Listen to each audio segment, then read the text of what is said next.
বন্ধুরা, আমার এক কলিগের চিন্তার ঘটনা ঘটলো 2 দিন আগে। আসলে আমরা যারা চাকরি অথবা ব্যবসা বাণিজ্য করি, যে আমাদের চলাফেরাটা অনেক কষ্ট হয়ে গেছে। যেমন আপনার চিন্তার ঘটনাটা ঘটলো যে কাঞ্চন ব্রিজ থেকে যে কুড়িল বিশ্ব রোড পর্যন্ত একটা প্রাইভেট কার চলে, যারা যাত্রী যাত্রী বহন করে।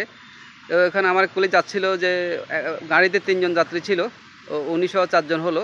কিন্তু অথচ দেখা গেল যে ওনারা যাত্রী ছিলেন না, ওনারা ছিল ডাকাত টাইপের লোক।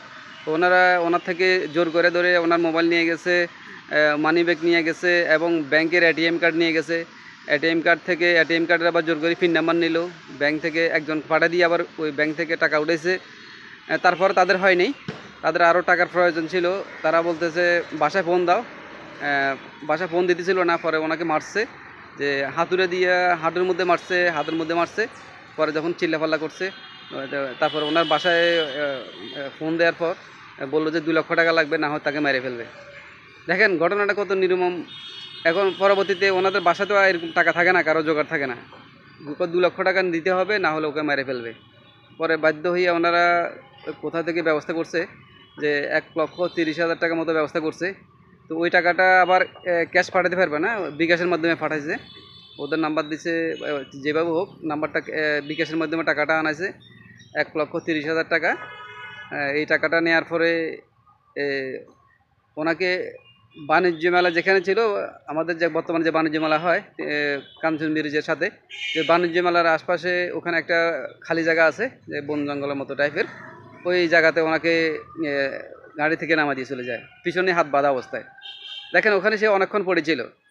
এখন পরিস্থিতি এমন একটা ঘটনা ঘটছে যে যখন তাকে মানে হাতুড়া দিয়ে মারলো, তার থেকে মোবাইল নিয়ে গেল, মানি ব্যাগ নিয়ে গেল এবং এটিএম কার্ড নিয়ে পিন নাম্বার দিয়ে টাকা উঠাইলো।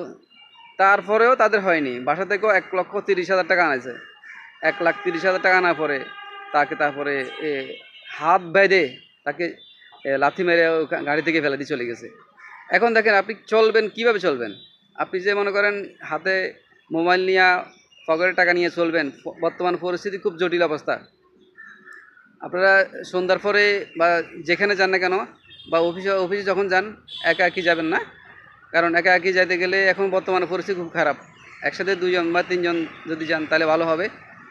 অহরহ ঘটনাগুলো ঘটতেছে।